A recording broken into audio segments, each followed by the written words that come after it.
Eso nos llevó finalmente a algo que ahora os vamos a contar en este vídeo, que fue muy flipante. Pues vamos, nosotros no lo esperábamos, pero vamos, en absoluto. Para nada, pero tenéis que terminar de ver el vídeo para saber el qué, pero vamos, vais a quedar flipados. Coaching Bob. Hola poperos, aquí estamos en un nuevo vídeo. De Diario de dos Coach Frikis. Nuevamente con Archivo Secreto Manga Line. Continuamos con la historia de la editorial. Bueno, nos habíamos quedado en el lanzamiento de Berserk y Please Is My Ear. Y ya estamos ubicados ahora en octubre de 2001, ¿vale? Por esa etapa es por la que vamos, o sea que todavía queda, ¿eh? Ya ves si queda. Pero al principio. Buah, en el principio. Pero bueno, atentos porque ya mismo vienen los conflictos, ¿vale? Así que salseo, ¿no? Salseo, ¿vale?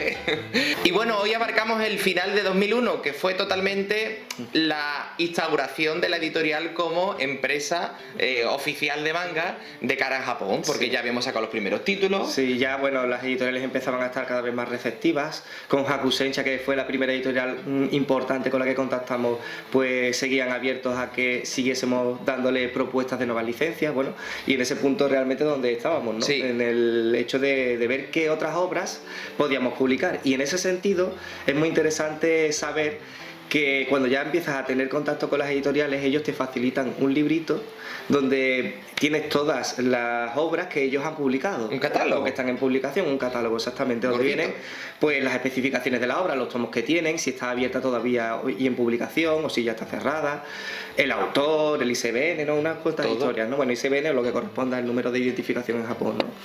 No sé si a día de hoy seguirá todavía el catálogo ese así o ya directamente lo habrán puesto en digital, no lo sé.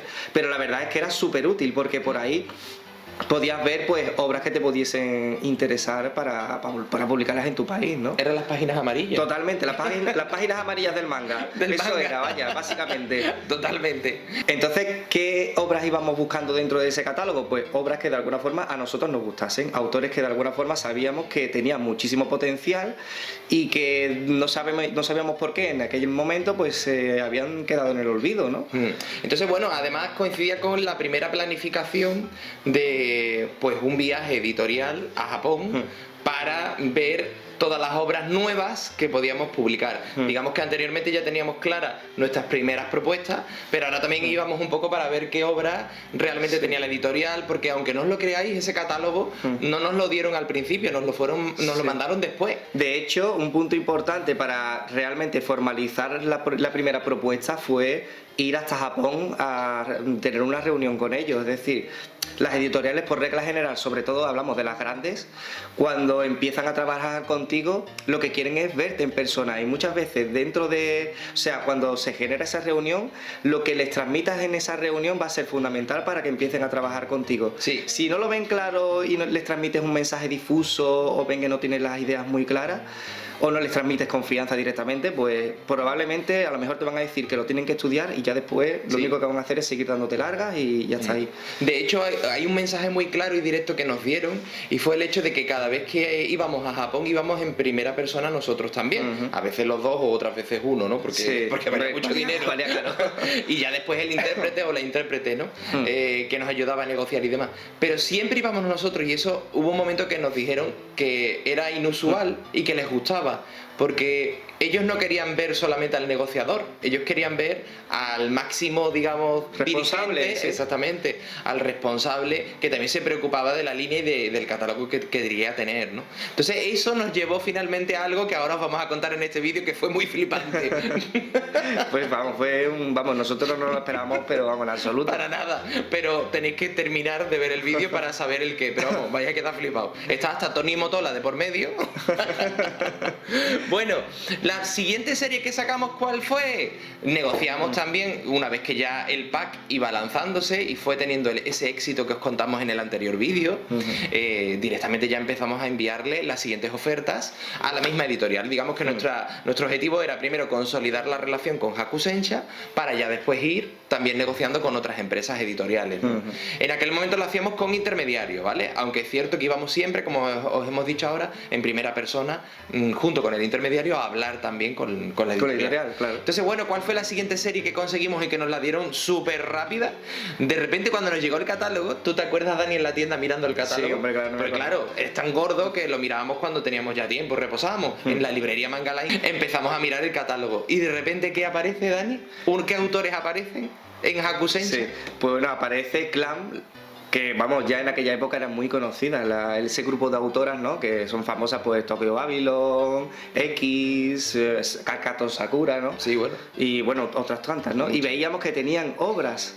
Dentro de esa editorial habían publicado obras, porque eso es interesante saberlo, ¿no? Unos autores o una autora o un autor no necesariamente tiene todo su catálogo, toda su obra en una editorial. Pues es posible que durante una época haya estado en una editorial, pero que de repente, pues para otras horas se haya ido a otra, bien porque era un público distinto o bien porque las condiciones que le han dado la otra editorial eran mejores que las que tenía, ¿no? O incluso porque coexisten. Una vez que una editorial está publicándome una obra, si yo quiero y la editorial en mi contrato me lo permite, yo puedo irme también a otra empresa a negociar. Claro. Que fue un poco lo que ocurrió con este grupo de autoras. Sí. ¿Cuáles eran? Las Clan, como hemos dicho ahora. ¿Qué serie publicamos de Clan? Era un tomo único, tampoco había mucho donde elegir, habían 2 tomos únicos, creo, o algo así. Sí. Y nos fuimos directamente a uno que veíamos que por el argumento y demás podía ser interesante, y fue este que tenemos aquí. Chunyan, la nueva leyenda. El título original lo tenemos aquí, que es Shin Shunkaden. ¿Por qué le pusimos Chunyan, la nueva leyenda? Porque realmente la historia que viene aquí dentro está basada en una leyenda china que existe, ¿no? O sea, que tiene unos personajes reales, o sea, reales dentro de la leyenda, entendedme, ¿no? Los nombres pues son chinos y demás, ¿no? Entonces, ¿qué ocurre? Que buscamos un poco la adaptación para que la gente entendiese un poquito mejor, ¿no? El origen de esta leyenda, ¿no? Y bueno, este vídeo, Fermentu, te lo vamos a dedicar porque sabemos que esta fue tu primera obra, como bien has dicho tú en un vídeo, lo dejaremos por ahí enlazado, que fue tu primer contacto con el manga, cuando viniste a la librería y te recomendamos obras, ¿no? Sí. Y bueno, él le tiene mucho cariño a esta obra porque fue su primer descubrimiento, y así que te lo queremos dedicar desde aquí, Fermentu, ¿vale? Y bueno, Chunyan, la verdad es que la oferta que finalmente hicimos fueron, si no recuerdo mal, 7.000 ejemplares, no estaba nada mal. Bajamos un poquito el nivel del pack, sí, más que nada porque como no iba a tener un precio promocional. Política de precio, bueno, creíamos que teníamos que conseguir un equilibrio y el formato tankobon, digamos tipo Berserk, este que es un poquito más grande, pues lo instauramos en lo que eran 1.000 pesetas, 995 pesetas, 5,98 euros, vaya.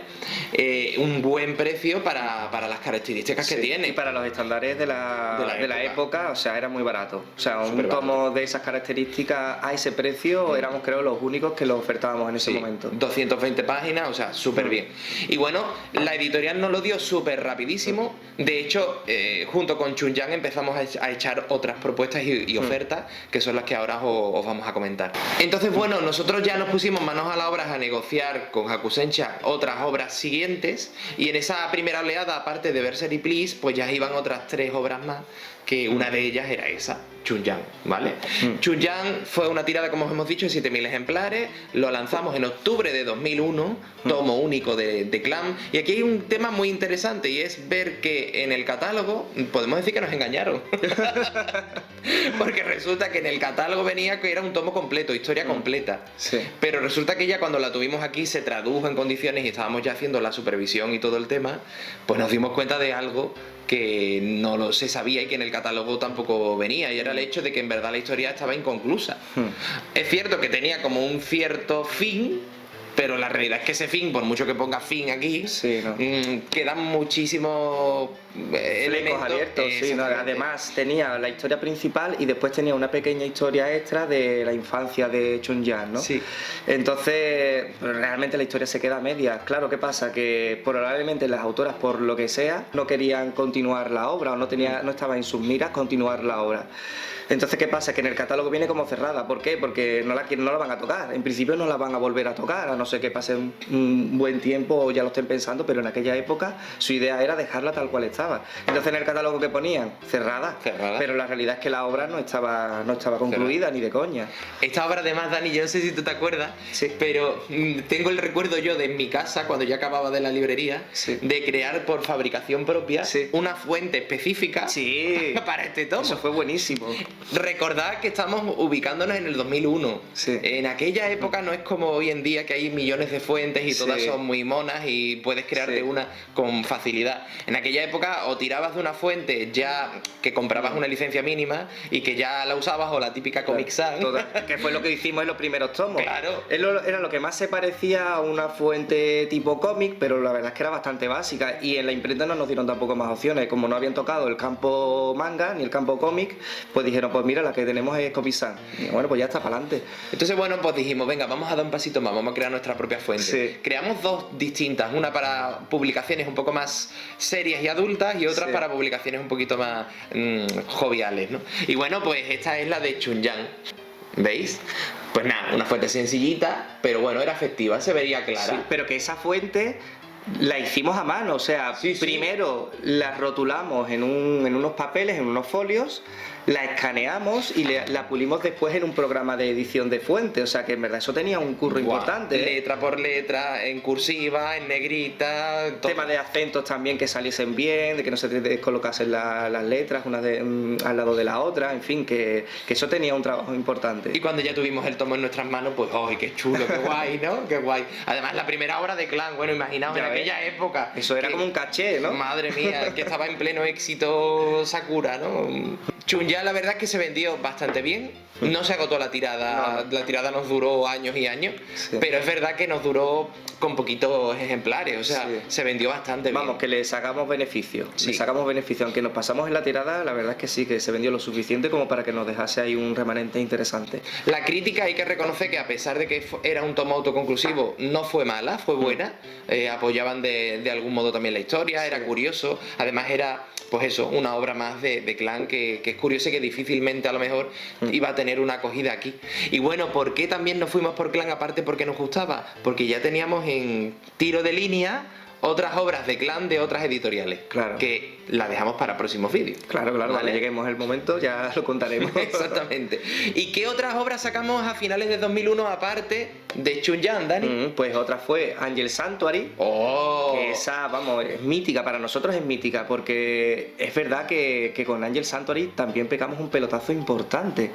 Era una obra que aquí en España no se hablaba demasiado de ella, pero que después, una vez la gente empezó a conocerla, tuvo muchísima repercusión, porque además era un shoujo manga y no se había visto demasiado ese tipo de estilo de historia aquí.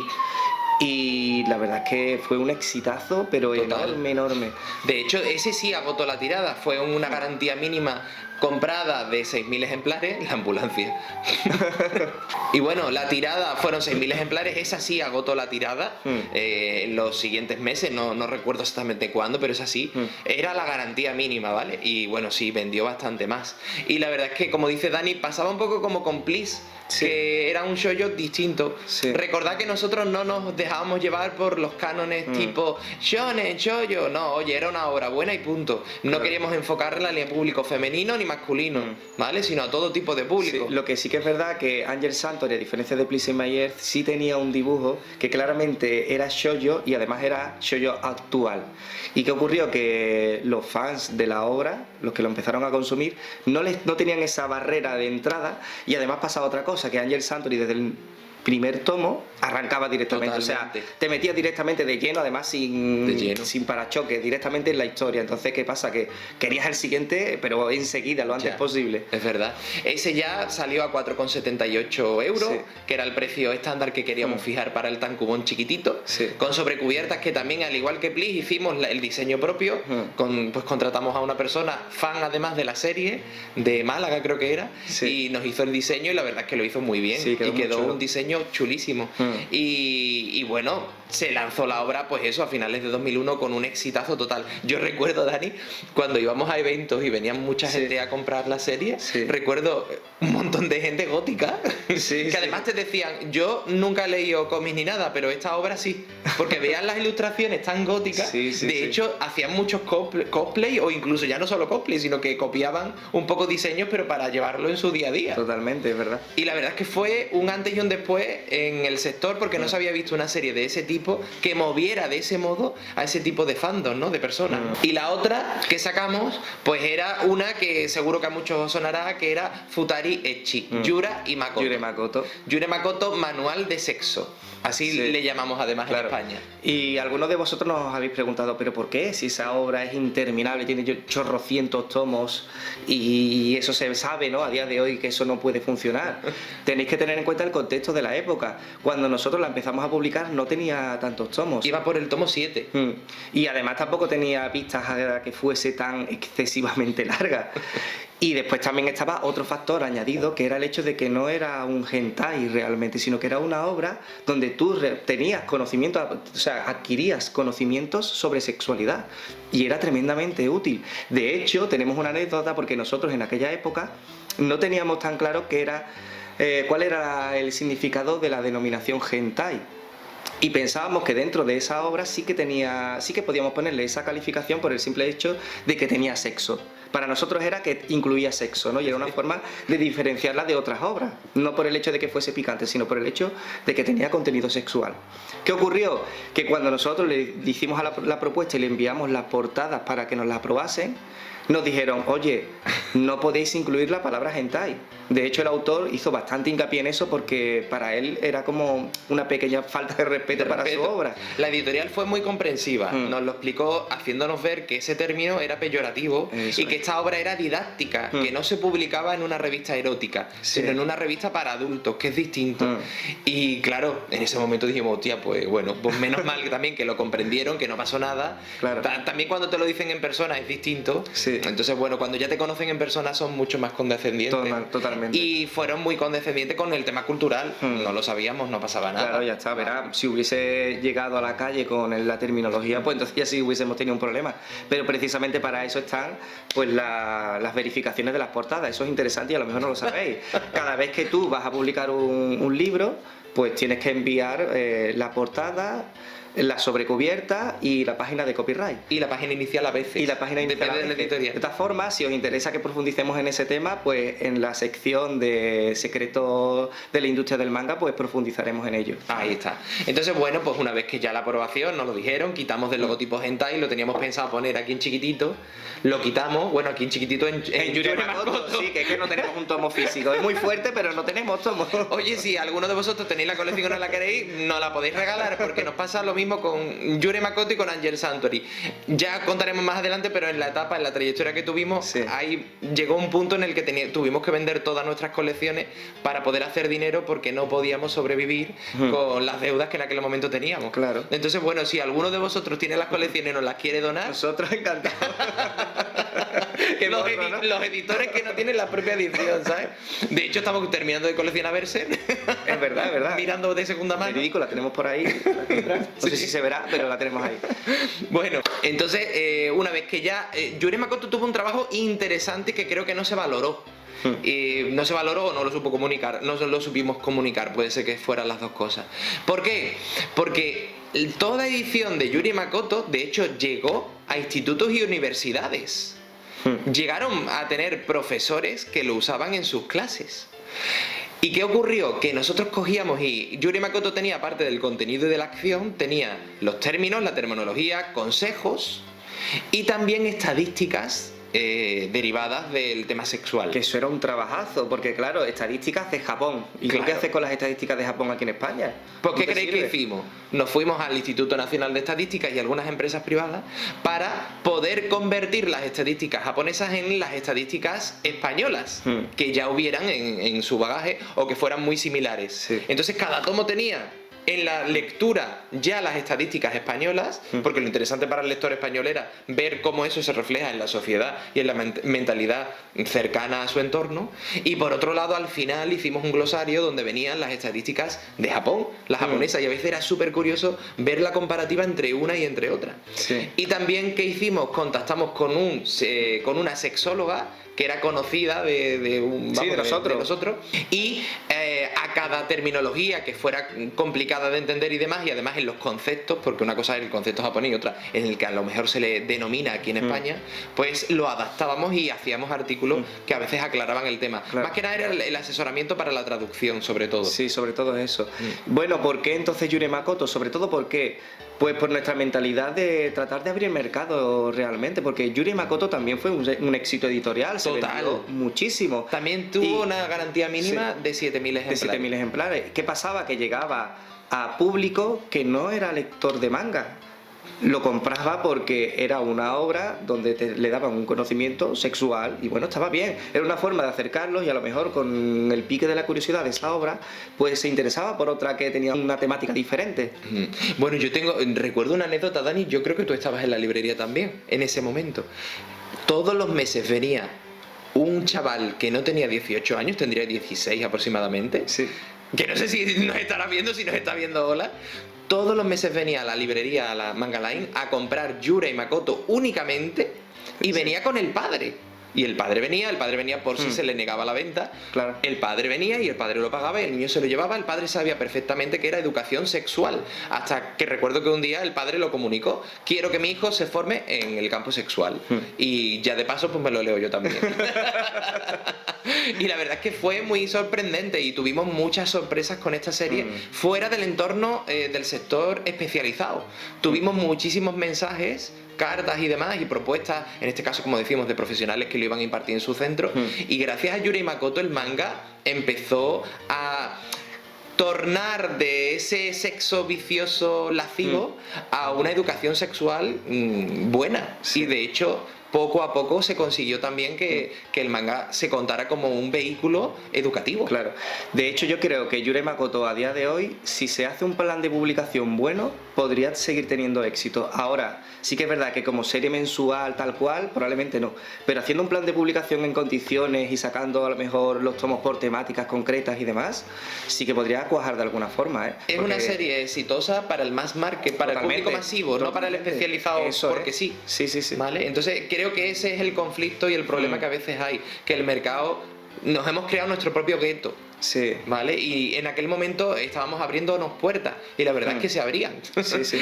Ahora hay algunas obras que ya cuentan con ese tipo de ediciones, yo que sé, por ejemplo, Shin-Chan, aunque no tenga nada que ver, pero se ha sacado recopilaciones de los mejores capítulos. Pues sería una idea similar, solo que a lo mejor no tanto para el público especializado, sino hacer una edición, pues eso, por una temática concreta, donde se toca un tema concreto de sexualidad. Claro. Y se recopila pues, con unas características concretas, no buscando tanto que sea una edición fiel a la japonesa, sino una edición adaptada para que se pueda consumir aquí en el mass market. Claro, y yo me pregunto, Dani, ya Yurei Makoto tiene más de 50 tomos, me parece. Tantas cosas de folleteo que explicar. Madre mía, sí que es verdad, ¿eh? Eso es para pensarlo, ¿eh? Porque, joder, para tanto da. No sé. Madre mía. Bueno, precoz no es la serie. No, madre mía. Lo tiene que explorar absolutamente todo, pero con detalle, ¿vale? Con detalle.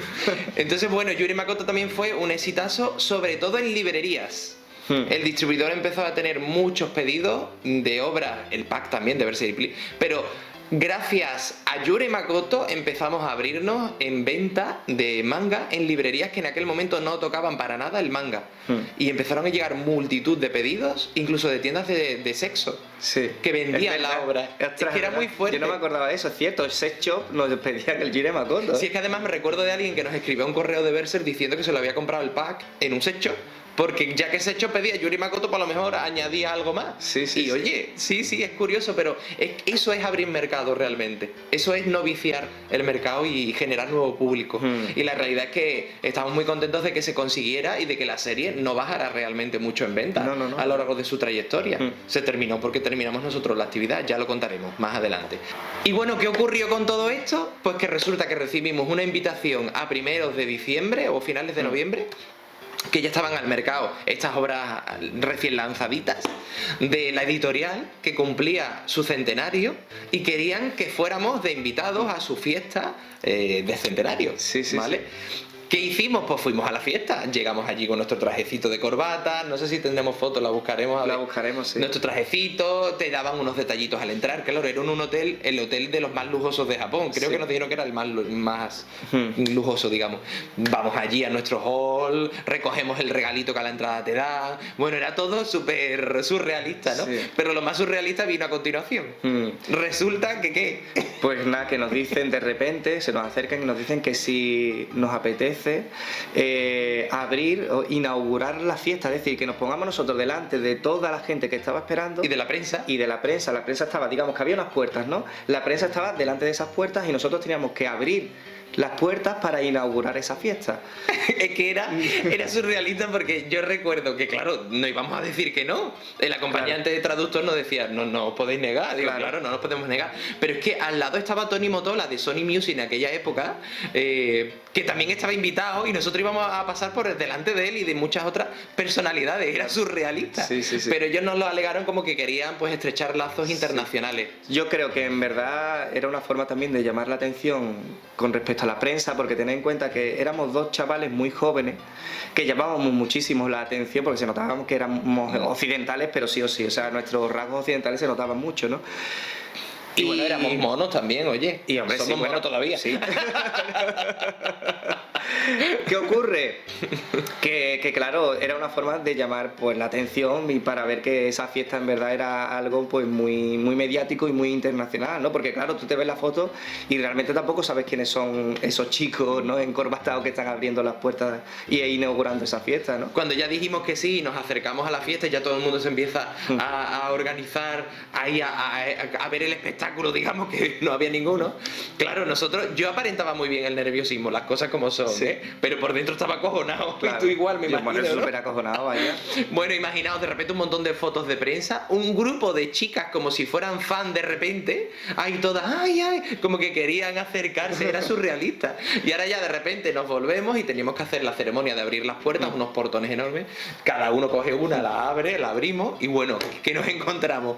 Yo no sé si habían 100 personas o qué, como 100 mayordomos o doncellas, no sé cómo llamarle, camareros de lujo, en fila india, parecíamos que estábamos en Hanokio Maitai, ¿sabes? Y de repente todos, los primeros que teníamos que probar de todo éramos nosotros, hasta que no pasábamos nosotros por esa zona, no podían pasar los invitados. Sí, porque tenían unas bandejitas y tú tenías que ir cogiendo, probando, porque qué vergüenza. Era súper incómodo, porque había allí cientos y cientos de personas pendientes de por dónde te movías y qué cogías para después cogerlo ellos. Sí, que te sentías súper observado, era muy incómodo. Pero fue una experiencia muy chula, muy bonita. Conocimos en personas a Kaori Yuki, la autora de Angel Sanctuary, que iba como un personaje de su manga. Vamos, totalmente. Además con un vestidito así con un volantito. A lo gótica. Bueno, cuando nos presentamos y demás, la chica no es que hiciera reverencia, es que parecía que se iba a atar los cordones de los zapatos. O sea, era excesivamente respetuosa y agradecida, ¿no? Y decía que le había encantado el diseño y demás que habíamos hecho en la portada. Y después también nos encontramos al autor de Yure Makoto, a Katsuaki, que hay una cosa que no hemos dicho antes y es que uno de los factores por lo cual nos interesó la obra es que Katsuaki, el autor, o Akikatsu, el autor era el autor de una obra que en el número 2 del fanzine Mangaline del año 92-93 saqué en fotocopias dando a conocer una obra suya que se llamaba Saurus Knight. Eso es, sí. O sea, ¿cómo es el destino? Que al final acabamos publicando una obra de un autor el cual me interesaba por otra obra y que no tenía ni puta idea de quién era.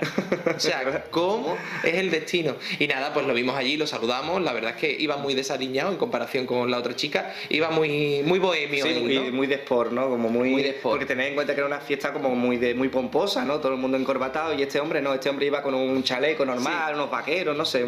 Sí, y después, bueno, el director de Hakusensha también nos comentó que tenía un mensaje de Kentaro Miura que nos daba las gracias por el éxito de la publicación de la obra, que nos estaba muy agradecido, que le había gustado mucho también el diseño y demás de la edición.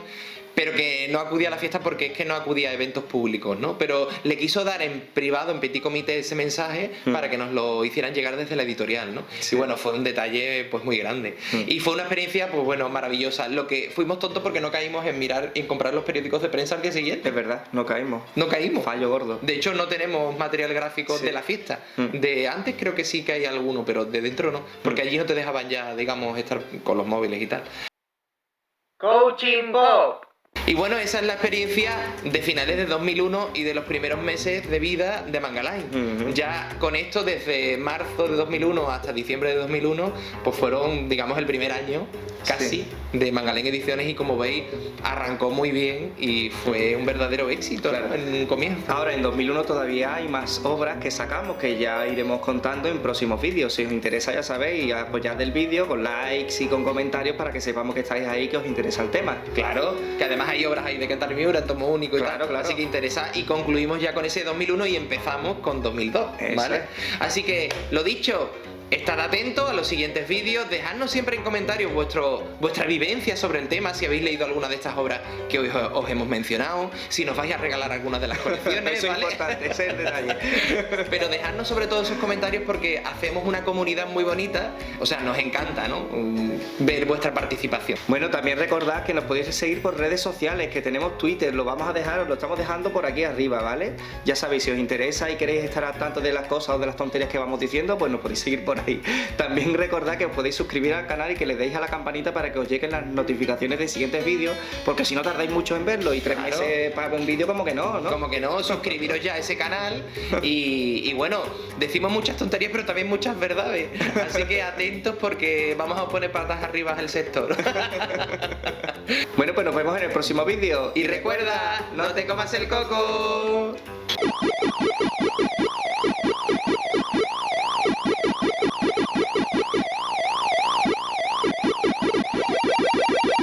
Bueno, mira, al final se te escucha la voz, aunque estás ronco, ¿no? Sí.